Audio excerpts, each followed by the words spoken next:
तो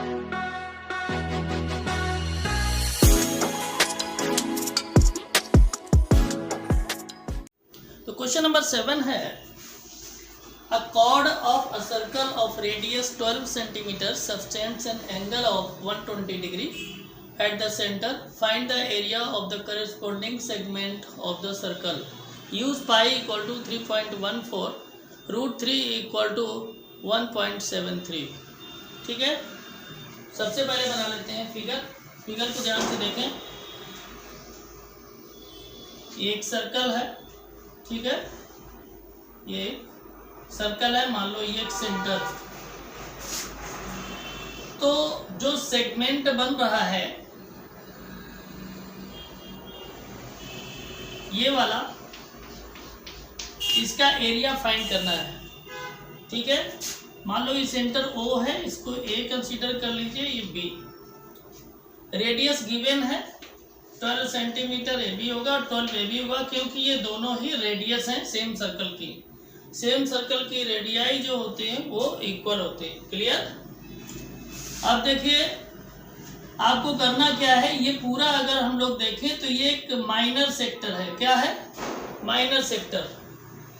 और हमें ये जो करेस्पॉन्डिंग सेगमेंट है इसका एरिया निकालना है। तो एरिया निकालने के लिए जैसा कि आपको दिख रहा है कि ये पूरे सेक्टर का एरिया से, इस पूरे सेक्टर के एरिया से इस ट्रायंगल के एरिया को अगर हम माइनस कर दें तो हमारा करेस्पॉन्डिंग सेगमेंट का एरिया आ जाएगा। ठीक है, तो सबसे पहले चलते हैं ट्रायंगल के लिए, क्योंकि फार्मूला आपको पता ही है एरिया ऑफ सेक्टर के लिए, तो वो टेंशन नहीं है। मेन चीज़ एक ये है कि हम लोग सबसे पहले एरिया निकाल लेते हैं ट्रायंगल का।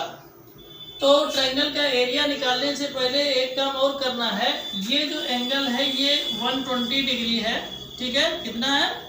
120 डिग्री। आप देखें यहाँ पर अगर OAB एंगल में हम चलें तो ये 20 डिग्री अगर है और OB और OA इक्वल है, इसका मतलब है ये एंगल भी दोनों इक्वल होंगे। ठीक है, तो 120 को 180 से माइनस कर दीजिए तो 60 आएगा। ठीक है, अब 60 को 2 इक्वल पार्ट में डिवाइड कर देंगे तो 30 आ जाएगा। कितना आएगा? 30 AB होगा, 30 AB होगा। क्लियर। यहाँ पर हमने ये एक परपेंडिकुलर ड्रॉ कर दिया है। मान लीजिए ये पॉइंट M है। ठीक है, तो ट्रायंगल के लिए सबसे पहले लिखते हैं इन ट्रायंगल OAB। ठीक है, आप देखें क्या हो जाएगा। हमें निकालना क्या है, मेन टारगेट हमारा क्या है? मेन टारगेट हमारा ये है कि इस पूरे ट्रायंगल का एरिया निकालने के लिए फार्मूला हमारा होता है 1/2 बेस इंटू हाइट।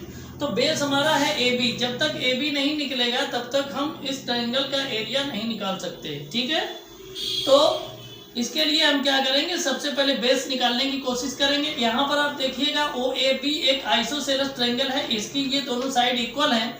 इस वजह से जो परपेंडिकुलर हमने ड्रॉ किया है ये बेस को 2 इक्वल पार्ट में डिवाइड कर देगा। इसमें बेस को 2 इक्वल पार्ट में डिवाइड कर देगा। मतलब ये कंडीशन हो जाएगी कि OM परपेंडिकुलर AB, ठीक है ना, और AM इक्वल टू BM, ये हो जाएगा। ठीक है, अब हम लोग क्या करेंगे, बहुत ध्यान से देखें। इन ट्रायंगल OAM, कौन सा? OAM। अब हमें बेस निकालना है। हाइपोटेन्यूज हमारा गिवन है। ठीक है ना, ये आपका 90 डिग्री का एंगल है। OAM जो है ये आपका हो गया राइट एंगल ट्रायंगल। तो हाइपोटेन्यूज आपका है OA और इसका बेस है AM। ठीक है, तो बेस को इसलिए निकालेंगे क्योंकि बेस निकल जाएगा ये वाला, तो डबल कर देंगे तो पूरे ट्रायंगल का बेस निकल जाएगा। ठीक है ना, नहीं तो बहुत से लोग ये कहेंगे कि अल्टीट्यूड भी आपको निकालना चाहिए था। हालांकि अल्टीट्यूड की भी आपको जरूरत पड़ेगी। तो सबसे पहले हम लोग बेस निकालेंगे, उसके बाद अल्टीट्यूड। आप चाहें तो पहले अल्टीट्यूड निकाल सकते हैं फिर बेस निकाल सकते हैं, जो भी आपकी मर्जी, कोई दिक्कत नहीं। तो जहां तक हम चलेंगे इसमें AM यानी ये बेस है और गिवन क्या है आपका? हाइपोटेन्यूज। तो हाइपोटेन्यूज और बेस में रिलेशन किसका होता है? कॉस का। किसका होता है? Cos. Cos 30 equal to base upon hypotenuse. ठीक है, तो कॉस 30 की वैल्यू कितनी होती है? √3/2। ठीक है, इक्वल टू बेस यहाँ पर आता है am और अपॉन 12 आपका है हाइपोटेन्यूज। यहाँ से क्या करेंगे? क्रॉस मल्टीप्लिकेशन कर देंगे, तो ये हो जाएगा 2am इक्वल टू क्या हो जाएगा? 2am equal to 12√3। क्या आ जाएगा? 2am equal to 12√3। क्लियर? इसको हम ये भी कर सकते हैं 2am। यहाँ पर अगर हम देखें तो ये जब दोनों इक्वल हैं तो हम ये कर सकते हैं कि am plus bm equal to ab। ठीक है, यानी ab इक्वल टू हो जाएगा, ध्यान से देखें, ab इक्वल टू हम कह सकते हैं 2am। क्या हो जाएगा? ab equal to 2am। तो ab की वैल्यू डायरेक्ट आ रही है, इस वजह से हम लोगों को 2m को 2am ही बना रखना है, अदरवाइज बाद में जाकर के फिर वही करना पड़ेगा, तो फायदा क्या है? क्लियर? चलिए अब देख लेते हैं अल्टीट्यूड को। तो यहाँ पर अल्टीट्यूड और हाइपोटेन्यूज का जो रेशियो होता है साइन का होता है। किसका होता है? साइन। तो ये हो जाएगा sin 30 इक्वल टू अल्टीट्यूड यानी परपेंडिकुलर बाय हाइपोटेन्यूज। हो जाएगा ना? तो sin 30 की वैल्यू 1/2 इक्वल टू परपेंडिकुलर हो जाएगा OM अपॉन 12। कितना हो जाएगा? OM upon 12। Clear? Cross multiplication अगर इसका कर देंगे तो हो जाएगा 2OM इक्वल टू 12। तो OM इक्वल टू 12/2। तो OM इक्वल टू हो जाएगा 6 सेंटीमीटर। क्लियर? अब एरिया निकाल लेते हैं। यहाँ लिखेंगे area of triangle OAB equal to 1/2 into AB into OM। ठीक है, तो हो जाएगा 1/2 इंटू AB बेस है और OM परपेंडिकुलर है। AB आपका ये 2am जो है 2am है, यही AB की वैल्यू है। ठीक है ना? यहाँ लिख सकते हैं AB इक्वल टू 12√3। ठीक है, तो ये हो जाएगा 12√3। और OM कितना है? OM है 6, है ना? तो OM जब 6 है तो ऐसी कंडीशन में क्या करेंगे? 2 3 जा 6। क्लियर? अब 12 का 3 में मल्टीप्लाई कर देंगे तो ये हो जाएगा 12 3 जा 36√3। क्लियर? तो ये आ गया उसका एरिया। अब आसान हो गया, अब कोई दिक्कत नहीं है। जब एरिया आ ही गया है तो यहां पर करेंगे क्या? एरिया ऑफ corresponding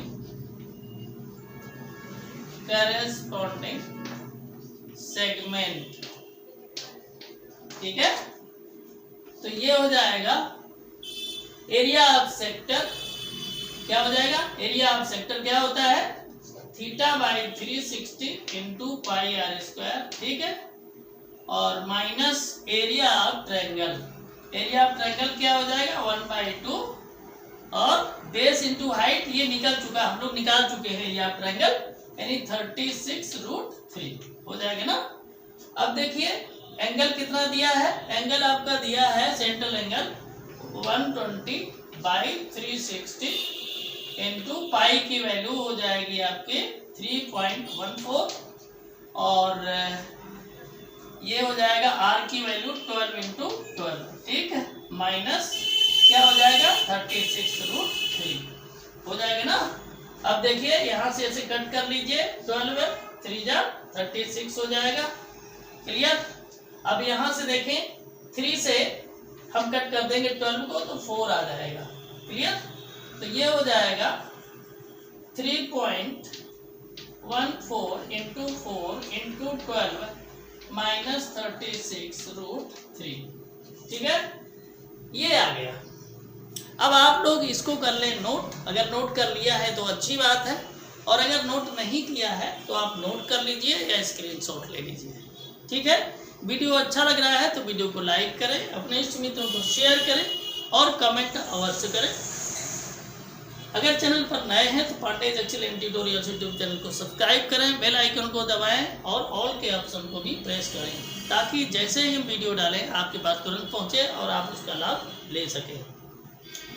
तो चलिए अभी थोड़ा सा इसमें बचा हुआ है कैलकुलेशन, उसको हम लोग कर लेते हैं, है ना। इसको साफ कर देते हैं।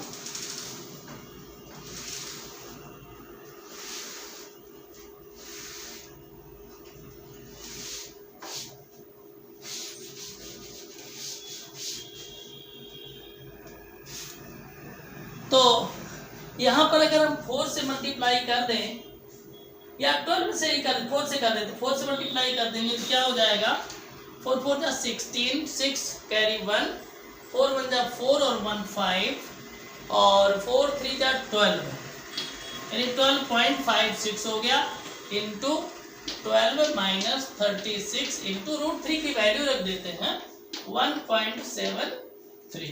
ठीक है, अब देखिए मल्टीप्लाई कर लेते हैं तो क्या हो जाएगा, 12 6 जा 72 का 2 कैरी 7, 12 5 जा 60 और 7 67 का 7 कैरी 6 और 12 2 जा 24 और 6 30 कैरी 3 और 12 1 जा 12 और 3 15, यानी 150.72 माइनस यहाँ पर हम मल्टीप्लाई करेंगे 36 इंटू 1.73, तो इसका मल्टीप्लाई करेंगे तो हमारा आ जाएगा 62.28। मल्टीप्लाई मैनुअली आप लोग कर लीजिएगा।